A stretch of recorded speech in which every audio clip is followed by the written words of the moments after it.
faz a conversão do seu IP da rede interna para a comunicação da rede externa? Mais ou menos isso. Digamos. Seja NAT. Os dois não são parecidos, isso eu sei. Bridge. O bridge é quando o PPO vai discar no roteador do cliente, só que a gente não vai ter acesso à rede interna dele, digamos. E seriam certos casos específicos para poder... Certo, mais ou menos isso também. Vamos lá. Primeiro, então, vamos falar sobre NAT. NAT nada mais é do que você traduzir Network Address Translation. Você está traduzindo os endereços. Né? Network, né? Que é a rede. Então, o que o NAT faz?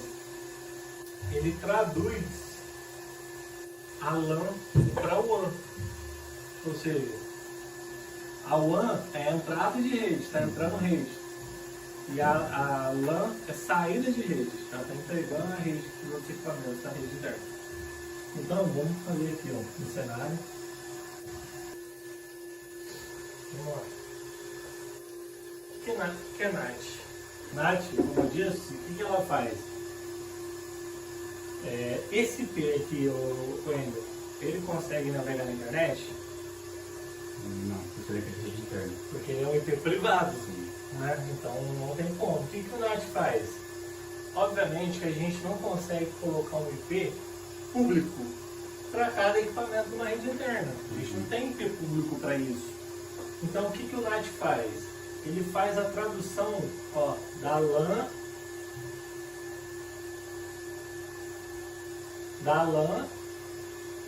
para o WAN.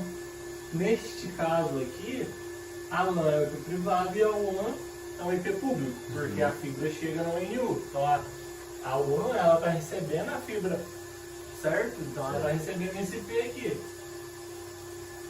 E a LAN ela vai entregar o 9268.1.1, que normalmente é o IP da LAN da NU, né? Por padrão, /24. Você sabe o que é /24? Ele distribui a 355 IPs? Ele está determinando a subrede. /24, ou seja, vai ser a máscara da subrede 255, 255, 255.0. É aquilo que você falou, são 256 IPs. Sim. Certo? Então ele vai entregar, o DHCP dele vai entregar do 92.168.1.2 normalmente, né? Até 254. Certo? Certo. Então aqui ó, 192.168.1.2 até 254. Certo? Certo. Então ele vai entregar no DHCP. Por que eu não posso colocar do 1.1 até o 254?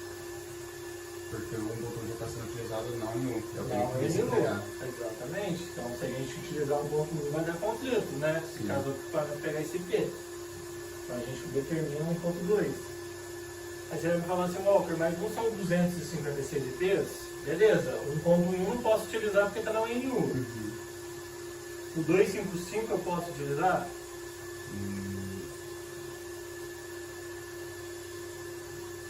Não. Não posso utilizar porque ele é IP de broadcast. A não ser que você não tem nada de broadcast na sua rede, você pode utilizar.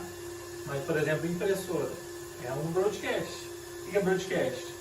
Broadcast é aquele dispositivo, aquele host, que ele manda as informações para vários outros hosts na mesma rede. Por exemplo, quando você liga a impressora na rede, não aparece para todos os computadores? Sim. É ela mandando informações para todos os hosts da rede. Então, o 255 a gente não vai usar. E o 1.0 também a gente poderia estar dentro dos 256 IPs. Mas a gente não utiliza ele porque a gente chama ele de network. É ele que determina a rede. Então, a gente não vai utilizar eles. Bom, seguindo essa linha de raciocínio, já que a gente determinou o DHCP aqui, certo? Aqui. DHCP. Certo? DHCP você sabe o que é? Ele automatiza a distribuição de IP Exatamente, ele determina uma faixa, né, uma range de IP para estar distribuindo automaticamente na rede privada. Então vamos lá. Se a gente deixou o DHCP dessa maneira, vamos supor que o cliente numa rede convencional, o cliente tem um TP-Link, qual que é o IP na WAN que o TP-Link vai pegar? Na WAN. 1.2, que vai ter o primeiro que é após a NU. É 1.2 até o 254, mas vamos falar que ele pegou 1.2. 92.168.1.2, certo? Na LAN, qual o IP que ele pega por padrão? 0.1. 0.1, né? Sim. É o que vem configurado de fábrica nele. Isso. 92.168.0.1. Por que ele pega o barra de fábrica? Por que ele pega 0.1 e não 1 ponto alguma coisa? Porque não está dentro do host ali. Porque se ele começar a pegar 1, por exemplo, a partir de 1.1, ele vai gerar conflito com a NU. Por quê? O que acontece? Aqui, ó, como eu expliquei, na WAN ele está pegando 1.2. A LAN é saída de rede. A partir do momento que eu coloco o cabo na WAN, eu estou falando o seguinte: olha, vai chegar a internet para você e você vai fazer o gerenciamento a partir dali. Certo? Então é o seguinte, como ele vai estar com o DHCP ativo do TP-Link, por isso a gente tem que determinar outra range, outra classe de IP, 0.1. Se a gente colocar 1 ponto alguma coisa, não vai dar. Sim. Então a gente tem que colocar outra classe. Né? No terceiro octeto aqui, a gente tem que determinar outra classe, então 0 ponto alguma coisa. Então é isso, ó, o DHCP está ativo, ele está fazendo a gerência a partir dali, a range tem que ser diferente, certo? Certo. Bom, seguinte, só que tem um cenário aí. Na verdade, aqui não nem é um PC.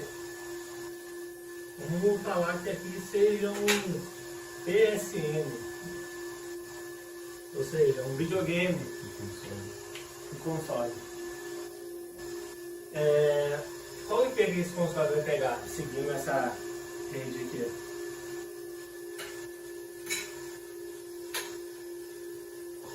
Depois pegar o 0.2, porque ele está seguindo o roteador, porque é diferente da distribuição que o caminho está fazendo. Porque ele é uma rede privada. Eu vou pegar, por exemplo, 0.2.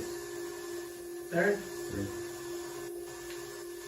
Bom, seguinte, cara, não sei se já pegou casos assim. Eu falei pra você aqui que tem um NAT. Aqui tem NAT também? Tem do roteador. Aonde? O 1.2. Porque os outros também são, só que eu vejo se todos estão vindo a partir do ANU. Não, aqui tem NAT, por quê? Porque ele traduz a WAN para LAN, classe diferente, 0.1 para 1.2. Então, ó, lembrando, NAT está traduzindo a WAN, a entrada de rede, para LAN. Então tem mais um NAT aqui. Ou seja, eu tenho um duplo NAT na rede. Então, assim, só uma dúvida. Pode tirar dúvida. Quando o cliente entra com o PC, dizendo, sei lá, precisando teste de velocidade. Então, por isso que não aparece NAT duplo 2, é justamente por esse caso. Normalmente sim, porque tem um duplo NAT aqui, ó. Você pode ver que uma rede convencional o cara vai estar com um duplo NAT. Se ele liga o equipamento dele direto na NU, não vai ter o duplo NAT. Sim, ele está pegando somente o NAT da ANU. Exatamente. Então é o seguinte, Wendel, você está lá com um programa de NAT, certo? Só que aqui não é um NU normal, é um NU Wi-Fi. Certo. Está lá na sala dele. E o PSN, o TP-Link, está lá no quarto dele. E está com o duplo NAT. Existem 3 maneiras para a gente resolver esse duplo NAT. Quais são essas 3 maneiras, você sabe dizer? Ele pode cadear diretamente na ANU. Show. se não tiver problema de alcance, ele pode conectar diretamente no Wi-Fi do NU? Então, a gente conectar direto no NU. Então já é tanto Wi-Fi quanto por cabo. Qual que é a outra opção? Teria como ele fixar IP no console? Não. Ó, são 3 maneiras. A gente pode colocar o cabo direto ou no Wi-Fi aqui direto no NU, ou seja, quem vai fazer a distribuição do DHCP vai ser o NU, então vai ter do Gunage. Tem a segunda opção, que é discar o PPoE no roteador, ou seja, a partir do momento que eu disco o PPoE no roteador, a NU vai estar em bridge, ela vai estar em ponte. O que é bridge? Bridge é ponte, certo? Então, a ONU vai perder a gerência total. Ela só está entrando rede e repassando para o TP-Link. Então, discar o PPoE é a segunda opção. Terceira opção, configurar um roteador em bridge. Ou seja, então, ó, você falou assim que bridge é quando a gente disca o PPoE no ONU, não é isso? É quando a gente deixa o equipamento em modo ponte. O que é isso? Por exemplo, a ONU, eu falei para você, a ONU em bridge, a gente discar o PPoE no TP-Link, a ONU ela vai ficar funcionando como uma ponte, vai entrar a rede e vai passar. Quem está fazendo a gerência aqui é o TP-Link. A gente configurar o roteador em bridge, o que a gente está fazendo? Vai transformar ele também numa ponte. Quem vai fazer o DHCP vai ser o ONU. Então, assim, a partir do momento que esse aqui deixa de fazer o DHCP na rede, ele torna uma ponte, uma bridge. Certo? Deixou de fazer o DHCP na rede, se torna uma ponte, uma bridge. Quem faz o DHCP vai ser o TP-Link. Então, basicamente, ela só vai converter o sinal da fibra para distribuir para o Só vai chegar o sinal da fibra dela e vai na internet para o TP-Link. Entendi. E ela não vai distribuir o HCP ou vai continuar distribuindo? Quem? A ONU. Não, porque a partir do momento que você da- disca o PPoE no da gerência TP-Link, ela vai fazer gerência ao TP-Link. Entendi. Entendeu? O PPoE discar no roteador é só um meio de autenticação. Precisa autenticar. O cliente precisa autenticar, o PPoE é a senha. Lá na DNM, lá no concentrador do PPoE. Mas a partir do momento que a gente tirou o PPoE da ONU, aqui quem vai fazer o DHCP é tudo o roteador. Toda a gerência vai fazer o TP-Link. Se a gente configura em bridge o TP-Link, quem faz a gerência é o ONU. Certo? Se a gente não desativa o DHCP nem desativa aqui, a ONU faz a gerência e entrega para o TP-Link. O TP-Link faz a gerência e entrega para o PCM. Só que a gente quer acabar com esse duplo NAT. Então o que a gente pode ter essas 3 opções? Primeira opção, cabear. Cara, cabear direto. Cara, em caso assim, como que a gente vai falar para o cliente cabear direto? Não é legal, não é saudável. A gente vai falar para o cliente gastar com cabo e no Wi-Fi vai estar longe, então não vai funcionar muito bem, 100%. Desculpa pelo no TP-Link, a gente não faz isso com o padrão na Remax. A gente não diz que o PPoE não funciona muito bem. Então a gente perde gerência na ONU. Então a terceira opção, mais recomendável, é configurar o roteador em bridge. Você sabe configurar um roteador em bridge? O que precisa ser feito? Não cheguei a fazer. Então, vamos lá. Ó.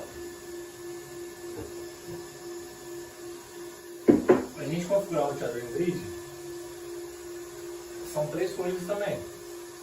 A gente precisa desativar o DHCP do TP-Link, certo? A gente precisa configurar um IP na LAN, porque em terceiro lugar a gente precisa tirar o cabo da WAN e colocar na LAN, porque ele vai funcionar em modo ponte. A partir do momento que eu coloco o cabo na WAN, eu vou poder gerenciar. Se eu coloco o cabo na LAN, não, é só para repassar a internet, certo? Então, aqui ó, esse desistir, o cabo vem aqui ó, certo? Bom, se esse aqui decidir desistir, esse aqui vai deixar de existir também, o IP na WAN, certo? Ele não vai pegar automático mais, entender isso? A partir do momento que eu coloco o cabo na LAN, ele não pega IP automático mais, do DHCP. Eu tenho que setar isso de forma estática, porque de fábrica vem configurado 0.1. Então não posso deixar assim. Você sabe dizer qual IP que eu tenho que colocar aqui? Ele seguiu 1.1, porque vai estar em grid. 1.1 não, porque 1.1 já está na UNU. É como que eu vou colocar o IP na LAN, 1.1 se já tem um IP lá na UNU. Eu vou setar de forma estática um IP que está aqui dentro da range da UNU. Por exemplo, eu posso colocar um IP 1.10. Certo? Certo. Barra 24. Bom, desativei, ó, DHCP inativo. Desativei o DHCP, configurei o IP na LAN e coloquei o cabo na LAN. Lembrando, eu tenho que fazer de forma, ó, ordenada. Primeiro eu desativo o DHCP. A primeira coisa, ó, eu tiro o cabo que estava na LAN, deixo ele fora. Eu vou ficar só com o meu celular ou notebook conectado ao TP-Link. Ele não tem que ter cabo ligado nele, senão não vai funcionar a configuração. Desativei o DHCP, configurei o IP na LAN, depois eu coloco o cabo na LAN no TP-Link. Ou seja,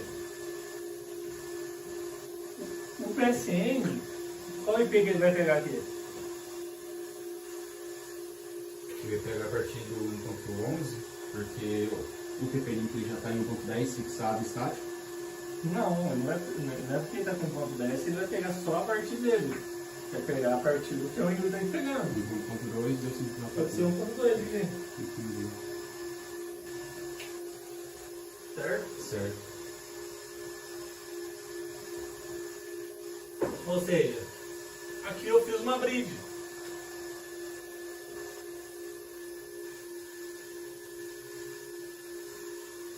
Aqui está como um ponto ponte. Só entra, está chegando a internet aqui, ele está repassando. Certo? Como se fosse um switch. Então, eu estou com o DHCP ativo, fixei o na LAN e coloquei o cabo na LAN. Vai funcionar em modo bridge. Ponte. Ou seja, acaba com o NAT. O duplo NAT. Certo? Certo. Olha pra você ver. Então essa é uma forma de a gente configurar um roteador híbrido. O NAT é isso. O NAT ele traduz o IP da LAN para o WAN. Certo? Então é basicamente isso. Tem alguma dúvida? Seja NAT.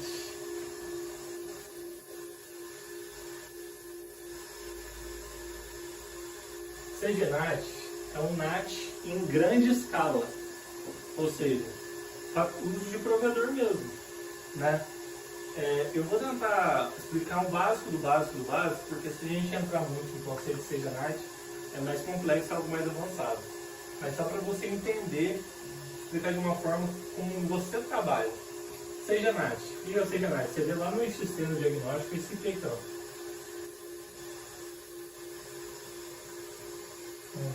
10.2, certo? Você vê esse IP lá no XT, não vê? Vejo. Esse IP aqui, ele é privado. Ele não é IP público. Ele não vai navegar na internet com esse IP. Esse IP que aparece pra gente internamente lá. Então, esse IP aqui é privado. Ele é único para um cliente, certo? Só que quando o cliente disca lá no computador dele, meu ip.com.br, vai aparecer A full de origem dele. o público dele, o que ele navega na internet. 186.233.181.250. Você não vai ver esse IP aqui. Por quê? Porque ele está atrás do CGNet. Você vai ver esse IP aqui, ó. Esse aqui a gente nunca precisa passar para o cliente. Esse IP aqui ele é privado nosso. Ou seja, por que a gente fez isso? Também por conta do pouco IP público que a gente tem disponível hoje. O IPv4, o IPv6 foi lançado por conta disso, por conta da limitação de quantidade de IP de IPv4. Então, o IPv6 foi feito para isso. Porque o IPv6 dentro de uma rede interna, o IPv6, cada equipamento tem um IP público. Versão 6. IPv4 não, tem que ter um NAT lá para fazer a conversão para distribuir o IP privado. IPv6 não. cada equipamento dentro da rede interna tem um V6, uma versão 6. Ou seja, ele tem contato, o equipamento interno tem contato direto com a internet. Certo? Então o que a gente faz? Como a gente tem como ter IP público para todo mundo, a gente tem o CGNAT. O que o CGNAT faz? A gente tem 32 clientes para cada IP público. Então vamos supor que aqui, ó, ponto 2 até 100.64, ponto 10, ponto 34, aí dá 32 IP. Ó, 2, 3, acho que é 34, não, 33, né? É 33, mas o 2 aqui é 34. Então vamos supor que, você vê, o cliente Wendel, ele pegou esse IP.2, eu peguei o IP 10.3, o Bruninho 10.4, o Kenio 10.5, os 32 pegou o IP lá, o CGNAT. Só que nós, os 32 clientes, a gente vai ter esse IP público aqui. Então esse IP público no 250 ele vai ser compartilhado para nós, os 32 clientes. Ou seja, para mim vai aparecer esse IP, para você vai aparecer esse IP, o Bruninho vai aparecer esse IP, mesmo a gente estando em redes diferentes. Certo? Eu na minha casa, você na sua casa, o Bruno na casa dele. Então esse IP é compartilhado. A partir do momento que a gente coloca o pool lá, você coloca o pool cliente, isso aqui some, ó.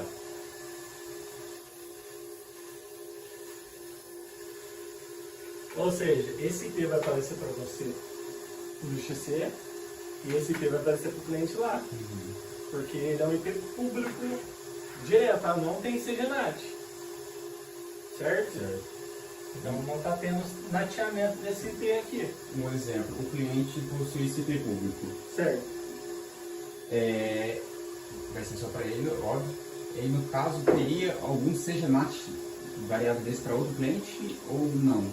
Por exemplo, o IP público, quando ele está para um cliente, ele não tem um... Não, ele é só para aquele cliente. Ah, entendi. O pool lá, você está falando do pool. Isso. O pool não é o compartilhado mesmo IP para vários clientes. Entendi. Ele não é pool, então ele é CGNAT. Entendeu? Entendi. Então eu coloquei um pool aqui que o final 250 vai ser só para aquele cliente. Entendeu? Tem alguma dúvida sobre CGNAT?